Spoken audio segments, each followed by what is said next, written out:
नमस्कार आप सभी लोगों को। आइए पाठ संख्या 189 की बात करते हैं और आपको बता दें कि हम भावेश की ही बात करते हैं, भावेश की फलों की बात करते हैं। अब आ गया नंबर 10वां भाव यानी कि कर्म। कुंडली से 10वां भाव को कर्म भाव कहते। अब यहाँ से कर्म की बात होगी, जैसा कर्म करेंगे उसी प्रकार का आपको लाभ मिलेगा। अब कहते हैं कि कर्मेश अगर कर्म भाव में ही हो तो क्या फल करेगा। तो इस तरह का जातक कर्मठ होता है और कार्य में उसकी जो है लगन लगती है, अपना ईमानदारी से काम करता है और इस भाव की तरक्की, भावेश किसी भी भाव में भावेश होगा तो आपके उस भाव की वृद्धि हो जाएगी। अब अगर भावेश आपका 11वें में हो लग्न से और यहाँ से हो दूसरा, तो दूसरे की बात आ गई तो दूसरे से हम लोग धन देखते हैं।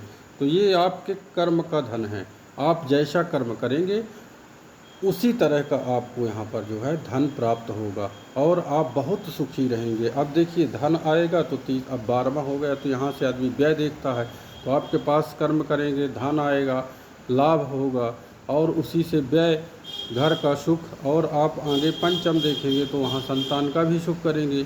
मतलब जो है सारी चीज़ें आपको कर्म है तो अच्छा करेंगे। अब अगर आपका 10 मेष कहाँ जा रहा है, लग्न से 12वां और अपने से तीसरा, तो अब तीसरे से लग्न से 12वां तो हानि बताएंगे कि जातक को जो है ज़्यादा मेहनत करना पड़ेगा। अब जातक, अब देखिए 12वें से विदेश देखा जाता है, तो इसी प्रकार के योग में जातक को विदेश में जाकर के सुख प्राप्त होगा। अब विदेश की बात इसलिए आ जाती है, लोग पसंद करते हैं कि वहाँ आरक्षण नहीं है, हमारे देश में आरक्षण है, वहाँ आरक्षण ख़त्म है, इसलिए लोग बाग ज़्यादा प्रयासरत विदेश के लिए रहते।